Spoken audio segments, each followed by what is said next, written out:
तो चलिए अब चर्चा को शुरू करते हैं। इस वक्त दो मेहमान हमारे साथ चर्चा में जुड़े हैं। वंदना त्रिपाठी जी, प्रवक्ता भारतीय जनता पार्टी, सिद्धार्थ सिंह राजावत जी, कांग्रेस प्रदेश सचिव जय हैं। जगत। बहुत स्वागत है आप धन्यवाद। दोनों मेहमानों का। और धन्यवाद। आप दोनों मेहमानों का एक बार फिर से स्वागत इस बात को लेकर भी है कि एग्जिट पोल आप दोनों लोग भी देख चुके हैं। सिर्फ सिद्धार्थ जी आपसे पूछना चाहूंगा, कमलनाथ जी का वो संबोधन भी हमने सुना दिया दर्शकों को, जो उन्होंने प्रदेश की जनता के नाम और तमाम कांग्रेस कार्यकर्ताओं के नाम दिया है। सिद्धार्थ जी, जी। एग्जिट पोल देखने के बाद भी कांग्रेस पूरी तरह से इस एग्जिट पोल को कितना सही मानती है, कितना गलत मानती है? क्या है आपका जवाब इस एग्जिट पोल पर? देखिए, ये एग्जिट पोल है, एग्जैक्ट पोल नहीं है ये। हम्म। इसको भी आप समझ लीजिए, कहीं ना कहीं इसको प्रभावित किया गया है, कहीं ना कहीं इसको टेम्पर किया गया है, और कहीं ना कहीं इसको आप देखिए, Bharatiya Janata party N can प्रकार किसी भी प्रकार से हम्म। कांग्रेस के कार्यकर्ताओं को डिमोरलाइज करना और जो अधिकारी हैं उनके ऊपर कैसे भी करके और ये दबाव न्यूज बनाना कि चैनल का सरकार हमारी। सर्वे है, बीजेपी का सर्वे नहीं है ये। मैं ये आपको न्यूज वही एजेंसियां, बोलने जा रहा भारतवर्ष की हूं। जितनी मैं न्यूज एजेंसियां हैं, ये सबने सर्वे निकाला है। तेलंगाना में आपकी सरकार बनाई है, छत्तीसगढ़ में आपकी सरकार बना रहे हैं, राजस्थान में आपकी सरकार बना रहे हैं। ये न्यूज चैनल का सर्वे, अगर बीजेपी का सर्वे होता तो इन तीन राज्यों में आपकी सरकार नहीं बना पाते एग्जिट पोल में। आपने राहुल कंवर साहब को सुना? आपने सरदेसाई साहब को सुना कल क्या बोल रहे हैं वो? हम्म। आपने देखा किस प्रकार से उन्होंने अपने ट्विटर हैंडल पे, वो भी आज तक के उस पे है ना, उसको रिलीज किया है। तो हम्म। कहीं ना कहीं ये उनको समझ में आ गई ये गलती हुई है, और उसी का प्रायश्चित करते हुए उन्होंने ये चीज को डाला है। तो हम्म। ये बात स्पष्ट है कि कहीं ना कहीं इसको प्रभावित किया जा रहा है। हम्म। दरवाजा बंद करो बाथरूम। अभी अभी जी। अभी मैं राकेश बादल साहब को सुन रहा था, जो वरिष्ठ पत्रकार हैं, जी। और रमेश रमेश जैन साहब, और उनका इंटरव्यू सुन रहा था मैं। उसमें उन्होंने स्पष्ट कहा है कि आज तक के मेरे कैरियर में मैंने इतना वेरिएशन कभी नहीं देखा। जब अंडर करंट चल रहा है, आपने देखा किस प्रकार से पटवारी घोटाले में 12 लाख फॉर्म भरे गए थे, जिसमें से 8,000 लोगों की भर्ती हुई थी। वो 12 लाख लोग पूरे आके पड़ाव डालते हैं भोपाल में, मध्य प्रदेश की राजधानी भोपाल में। हम्म। और आपने देखा, इस बार 20,13,000 युवा वोटर हैं, जिन्होंने एक तरफा कांग्रेस को वोट किया है, एक तरफ ओपीएस स्कीम है, हम्म। एक तरफ आपने देखा किस प्रकार से अतिथि शिक्षक, किस प्रकार से आपने देखा पीएससी में घोटाला, ई टेंडरिंग, और किस प्रकार से व्यापम एक, व्यापम दो, व्यापम तीन। तो जनता के अंदर अंडर करेंट है, और ये सब है ना टेम्पर किया हुई चीज है।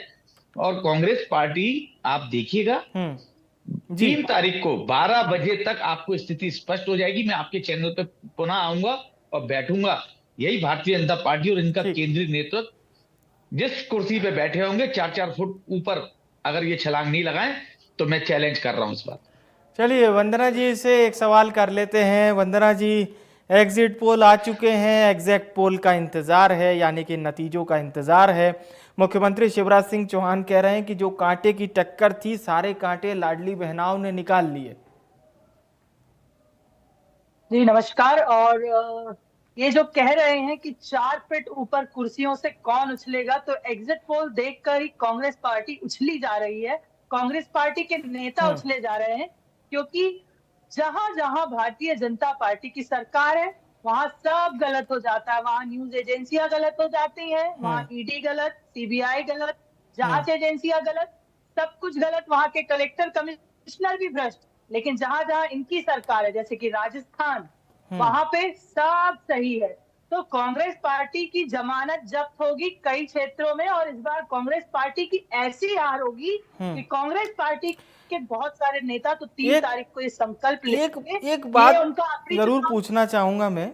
जी जी, एक बात जरूर जी पूछना चाहूंगा कि 2 हफ्ते पहले, मैं तो 2 माह भी नहीं कहूंगा, 2 हफ्ते पहले बिल्कुल टेम्पर लुक आ रहा था, सारी चीजें। बीजेपी भी बहुत खुलकर बयान नहीं दे रही थी। बीजेपी ये कह रही थी कि साहब ठीक है, सरकार हम बना लेंगे, खुलकर। लेकिन आपके नेता बयान देने से बच रहे थे। एग्जिट पोल देखने के बाद आप लोग इतना चार्ज हो गए? क्या केवल ये एग्जिट पोल का असर है?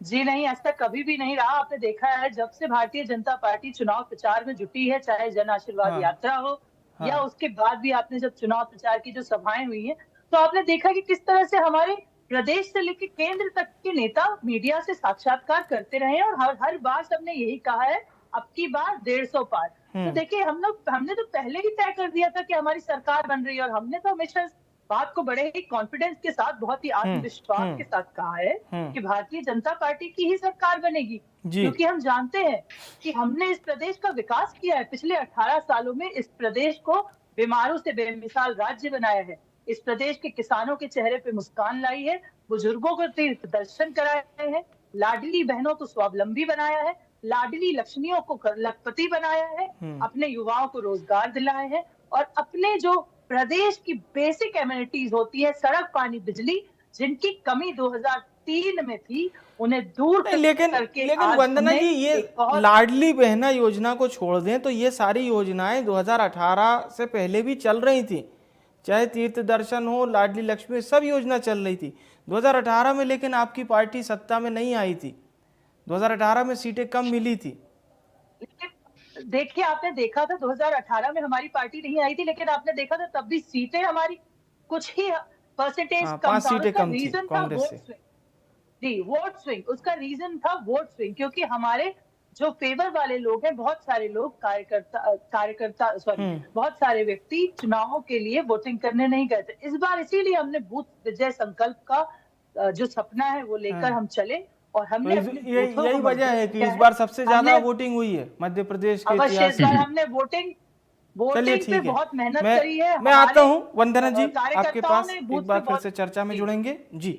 सिद्धार्थ सिंह जी, मैं ये भी नहीं कह रहा कि एग्जिट पोल पूरी तरह से गलत है, मैं ये भी नहीं कह रहा सर कि एग्जिट पोल पूरी तरह से सही है, हमें थोड़ा और इंतजार करना होगा, पर फिर भी कहीं ना कहीं एक तो मंत्रणा आप लोगों की हो ही रही होगी कि अगर ये एग्जिट पोल, ऐसा तो नहीं है कि पूरी तरह से मतलब पूरे एग्जिट पोल बेमानी है, इन एग्जिट पोल में कुछ तो सच्चाई होगी। नहीं, बिल्कुल नहीं, कतई नहीं। मैं खुद स्वयं 19 जिलों में गया हूं, कई जगहों पे मैंने पत्रकार वार्ता की है। हाँ। और मैं जनता के बीच में गया हूं, चंबल का रहने वाला हूं, ग्वालियर का। मैं चंबल क्षेत्र भी पूरा घूमा हूं। अच्छा, मान लीजिए 2 दिन बाद आपसे हमारी चर्चा हो रही हो, एग्जिट पोल के आसपास अगर नतीजे आ जाएं, तो फिर क्या कहेंगे आप? सवाल ही नहीं उठता।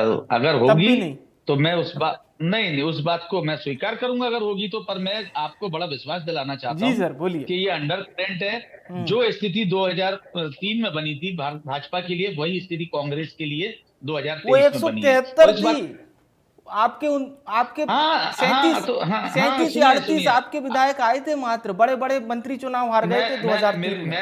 मैं आपको वही बता रहा हूं, भारतीय जनता पार्टी की पूर्व मुख्यमंत्री, वो डिजास्टर था वो कांग्रेस का, क्योंकि अगर आप उसको याद कर रहे हैं 2003 को, तो उमा भारती जी ने भी इसको धीरे मन से, दबे मन से इसको स्वीकार कर लिया है कि ये वही स्थिति दोबारा बनने वाली है।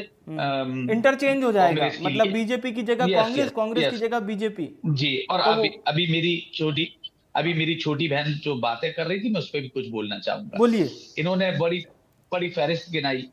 मैं इनसे पूछना चाहता हूँ, 2003 में स्वर्णिम मध्य प्रदेश का बोल के आए थे आप, क्या बना पाए? फिर उसके बाद आप 2008 में आपने बोला विकसित मध्य प्रदेश बनाएंगे, बना पाए? फिर आपने 13 में बोला आप निर्वल मध्य प्रदेश बनाएंगे, बना पाए क्या? आप बीमारू राज्य से आपने खुशहाल राज्य की करने की बात करी।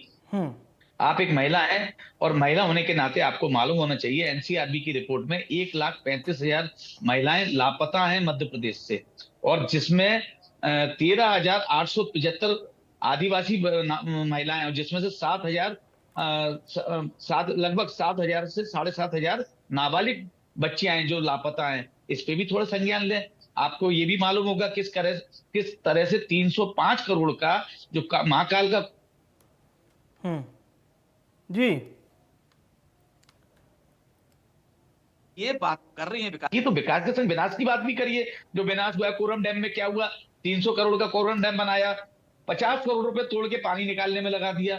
पोषण आहार था वो स्कूटर और मोटरसाइकिल पे बंटवा दिया।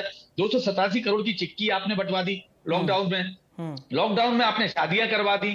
तो कम से कम ये बात करें, 20 माह में 225 घोटाले किए हैं आपने। किस प्रकार से सतपुड़ा में 20,000 फाइलें जलाई? ये भी जनता जानती है। फिर आपने 1.5 लाख बैकलॉग के पद नहीं भरे। जब पटवारी घोटाला हुआ उसमें शिवराज सिंह जी बिल्कुल बैकफुट पे चले गए। क्या कारण रहा? आपने आज तक अतिथि शिक्षकों का मानदेय नहीं किया।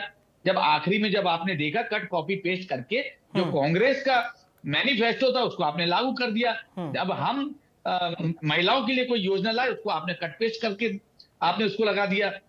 और आपने सिलेंडर की बात क्या करी?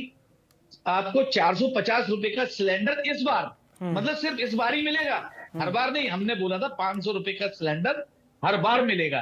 तो ये सारी योजनाएं हम जनता के बीच में गए। घर चलो घर घर चलो, जन जागरण अभियान, हाथ से हाथ जोड़ो, भारत जोड़ो यात्रा, उसमें हम जनता के बीच में गए।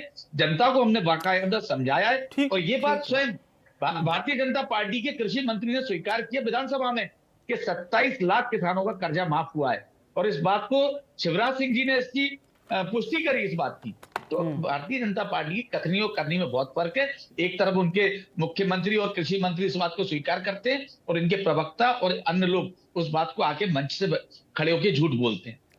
चलिए, मैं वंदना जी से एक सवाल जरूर पूछूंगा। उससे पहले मैं एक और, चूंकि हम लोग प्रेडिक्शन की बात कर रहे हैं, वंदना जी एक बात और निकलकर सामने आ रही है। 2018 में जो आप लोगों को सीटें कम मिली थी उसके एक बड़ा कारण ये भी निकलकर सामने आ रहा था उस वक्त, और आज भी इस पर खूब चर्चा हो रही है, जिसमें मंदसौर किसान की जो हत्या हो गई थी वो पूरा मामला था, गोलीकांड यानी मैं कह रहा हूँ। इसके साथ ही साथ एट्रोसिटी एक्ट को लेकर जगह जगह विरोध हो रहा था, वो बीजेपी के यानी सरकार के विरोध में चला गया, क्योंकि जाहिर सी बात है जिसकी सत्ता होती है उसका विरोध भी होता है। ये तमाम चीज़ें आप लोगों के विरोध में थी। और क्या इस बार एंटी इनकम्बेंसी, जिसको लेकर बहुत सवाल खड़े हो रहे थे, अभी भी सवाल यही हो रहा है कि ऐसा कैसे हो सकता है? एंटी इनकम्बेंसी के बावजूद भी अगर जो एग्जिट पोल बता रहा है, अगर वैसा ही उसी रूप में प्रचंड बहुमत में शिवराज सरकार आ गई, यानी कि वो 2018 के कुछ चीज़ें आप लोगों के लिए नकारात्मक साबित हुई। देखिए, एंटी इनकम्पेंसी उस राज्य में होती है, एंटी इनकम्पेंसी यानी कि सत्ता विरोधी लहर उस राज्य में होती है जहां के मुख्यमंत्री, जहां की सरकारें कुछ कार्य नहीं कर रही होती हैं, जहां पे सिस्टम जो है वो पूरा सीज हो चुका रहता है, वहां पे हम कह सकते हैं कि एंटी इनकम्पेंसी। पर जहां सिस्टम रनिंग में है और हेल्दी रनिंग कर रहा है, वहां पे एंटी इनकम्पेंसी जैसी चीजें होती ही नहीं है, बल्कि वहां पे प्रो इनकम्पेंसी होती है। और कहीं ना कहीं माननीय शिवराज सिंह चौहान जी को जब जब मुख्यमंत्री बनाया गया, आपने देखा है उन्होंने बहुत सारी योजनाएं लाई और हमेशा प्रदेश के विकास कार्यों को आगे पर इस बार युवाओं का भी विरोध बहुत था, युवा बहुत नाराज थे पटवारी भर्ती और तमाम अन्य भर्तियों को लेकर। देखिए, कांग्रेस पार्टी इस तरह के जो घोटाले गिनाती रहती है, मुझे एक बात समझ में मैं तो युवाओं की बात कर रहा हूँ। मैं तो कांग्रेस को लेकर पूछ ही नहीं रहा, मैं तो युवाओं की बात कर रहा हूँ। इस तरह की जब घोटालों या भ्रष्टाचारों की बात होती है तो ये सब चीजें जाके न्यायालय के पास जाती है और न्यायालय में इसमें प्रक्रियाएं दर्ज होती हैं और न्यायालय फैसला देता है। और आपको इतना तो विश्वास है कि भारत का न्यायालय तो हमेशा सच का साथ देता है। तो ये सब प्रकरण न्यायालय में चल रहे हैं और इस पे हमें चर्चा मुझे नहीं लगता करना चाहिए। जो अंतिम फैसला आता है, कोई भी घोटाला होता है, कोई भी भ्रष्टाचार अगर होता है तो उसकी न्यायालय हमेशा जांच करता है और उस पर उचित निर्णय देता है। अब दूसरी चीज मैं आपको ये बता दूं कि कांग्रेस पार्टी के विषय में बताना चाहूंगी कि इन्होंने जब हमें ये मध्य प्रदेश दिया था, जब हमने इनसे सत्ता हमारे हाथ में आई थी, तब इस मध्य प्रदेश का जो बजट था वो 23,100 करोड़ रुपए हुआ करता था, जिसे बढ़ा के आज भारतीय जनता पार्टी ने 3,14,000 करोड़ किया है। तो ये 2003 का मध्य प्रदेश नहीं है, ये 2023 का मध्य प्रदेश है। वो मध्य प्रदेश था जब अपने प्रदेश के लिए हम गेहूं का निर्यात नहीं कर पाते थे, गेहूं पैदा नहीं कर पाते थे। आज मध्य प्रदेश पूरे भारत को 40% गेहूं, भारत का 40% गेहूं दे रहा है, पंजाब से ज्यादा गेहूं दे रहा है। ये वही मध्य प्रदेश है। आप गलत जानकारियां ना दें। अच्छा, ठीक है सिद्धार्थ जी, आ रहा हूँ आपके पास, क्योंकि वंदना जी आपने गेहूं की बात की और अभी हमारे पास भोपाल से जी हमारी संवाददाता की रिपोर्ट आई थी कि भोपाल में आटे के भाव बढ़ गए हैं 2 से 3 रुपए प्रति किलो। मैं सिद्धार्थ जी आपसे एक सवाल पूछना चाहूंगा। ठीक है सिद्धार्थ जी, एक सवाल आपसे, आप लोग कह रहे हैं कि प्रशासन को भ्रमित करने का प्रयास है ये एग्जिट पोल। प्रशासन और कार्यकर्ता इससे बहुत निराश ना हो। कमलनाथ जी कह रहे हैं कार्यकर्ता निराश ना हो इससे। देखिए, कहीं ना कहीं जो ओपीएस की स्कीम हम जो लेके आए, उससे कहीं ना कहीं भारतीय जनता पार्टी और उनके नेता विचलित हुए। और ये पूरा प्रोपोगंडा जो बनाया जा रहा है, सिर्फ उसी लिए बनाया जा रहा है। जो आज ओपीएस में जो कर्मचारियों ने कांग्रेस को बढ़ चढ़ के अपनी हिस्सेदारी, और वही नहीं, उन्होंने अपने हर परिवार के सदस्यों के वोट डलवाए। अब उनको कहीं ना कहीं दबाव बना के ये जताया जा रहा है कि 3 तारीख को इतना प्रचंड बहुमत के संग भारतीय जनता पार्टी आ रही है। तो ये कहीं ना कहीं उसको बाधित करने का एक उनका तरीका है, और जो सफल नहीं होगा। और अभी मेरी छोटी बहन बोल रही थी, तो मैं इनको बता दूं कि 23,000 करोड़ का बजट नहीं था, 26,000 करोड़ का बजट था, जब माननीय पूर्व मुख्यमंत्री दिग्विजय सिंह जी उस समय मुख्यमंत्री थे। और मैं आपको एक बात और बता दूं, जो बीमारू राज की बात कर रहे हैं, तो 93 में जब माननीय दिग्विजय सिंह जी की सरकार बनी थी, कांग्रेस की सरकार बनी थी, वो मुख्यमंत्री बने थे, तो मध्य हिंदुस्तान में पहला राज्य था जहां पर पंचायती राज हमने घोषित किया था। और आज उस पंचायती राज का फायदा है कि आज जो जन पंचायतें लग रही है, जो पंचायत सरकार है, उससे आज खुशहाली है, और उनके पास घर तक उनकी सुविधाएं पहुंच रही हैं। और मैं आपको बड़ी जिम्मेदारी के साथ बताना चाहता हूं, मैं उस समय पे बहुत सक्रिय कार्यकर्ता के रूप में था, और उसमें जी आपको मैं बताना चाहता हूं कि 2003 से लगा के 93 से लगा के 98 तक हमारी सरकार थी, बहुत अच्छी चली। उसके बाद जब अटल बिहारी वाजपेयी जी 98 में आए, प्रधानमंत्री बने, उन्होंने क्या करा, उन्होंने हमारे केंद्र के सारे फंड रोक दिए। और आपको बता दूं, उस समय के बनाए हुए जो 11 डैम थे, जिसपे आज आपने हरसूद का मामला सुना होगा, इंदिरा गांधी सागर डैम है, महाराष्ट्र को बिजली और पानी आज मध्य प्रदेश से जा रहा है, दिल्ली को बिजली मध्य प्रदेश से जा रही है, वो माननीय दिग्विजय सिंह जी की देन है। ये लोग क्या बोलेंगे, इन लोगों ने तो सिर्फ सीधा काटा। चलिए ठीक है, सीधा काटने के अलावा जी। और ये किस बात पे बात करेंगे कि चलिए अब मैं वंदना जी से एक अंतिम प्रतिक्रिया ले लूं। सर, चर्चा बिल्कुल अंतिम मोड में है। वंदना जी बोलिए। नारी शक्ति वंदन अधिनियम 2010 में जब पारित हो गया था राज्यसभा में, तो लोकसभा में आपकी सरकार 4 साल तक क्यों नहीं लाई? क्यों आप लोगों ने क्यों हमारे माननीय मोदी जी को लाना पड़ा? आप लोगों ने किया है, आपके राहुल गांधी सिद्धार्थ जी सुन, लेकिन आपके राहुल गांधी ने साथ लिया। आप लोग कभी चलिए ठीक है, मेरे पास चर्चा का समय भी समाप्त हो गया है। वंदना जी, सिद्धार्थ जी, मैं धन्यवाद करूंगा आप दोनों मेहमानों का हमारे साथ